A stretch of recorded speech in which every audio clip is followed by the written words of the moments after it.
So hi! Welcome and welcome back to my YouTube channel, and for today's tutorial, ituturo ko sa inyo kung paano nga ba i-activate or i-turn on ang TikTok affiliate.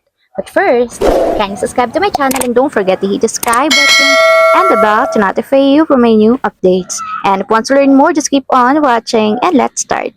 So ayan guys, for today's video, i-open lang natin ang ating TikTok account or yung ating TikTok.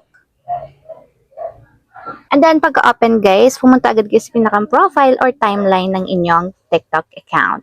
And dito guys, ipapakita ko sa inyo kung paano nga ba i-activate ang TikTok affiliate. So dito guys, kung mapapansin nyo, wala kayo ditong TikTok Studio. So kung wala guys, itap nyo is itong three horizontal lines na nandito sa upper right corner. And then may magpa-pop up dyan guys na option, tap nyo lang yung TikTok Studio.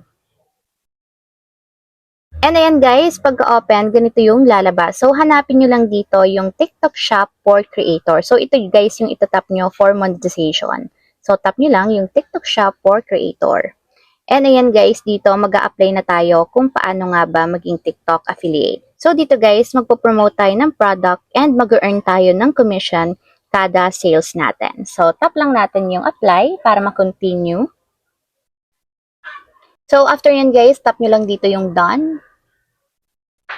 And ayan guys, kapag ganito na yung lumabas sa inyo, ibig sabihin naka-turn on na or naka-activate na yung inyong TikTok affiliate. Pero may mga settings or option dito na hindi pa natin pwedeng gamitin since nga wala pang 600 followers itong aking TikTok. Kapag nakapag 600 followers na kayo, pwede nyo nang i-view or ma-access yung ibang settings dito ni TikTok Shop Affiliate.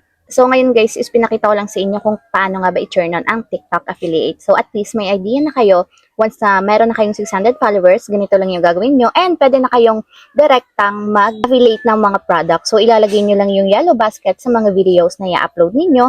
And depende sa inyo guys kung gusto nyo kumuha ng free sample sa kanila or kung gusto nyo na lang bumili ng sarili nyong sample. So, ayun lang guys. Ganun lang kasimple. Sana nakatulong sa inyo. If you have a question, kindly comment down below and don't forget to hit the subscribe button and the bell to notify you for new updates. And thank you for watching!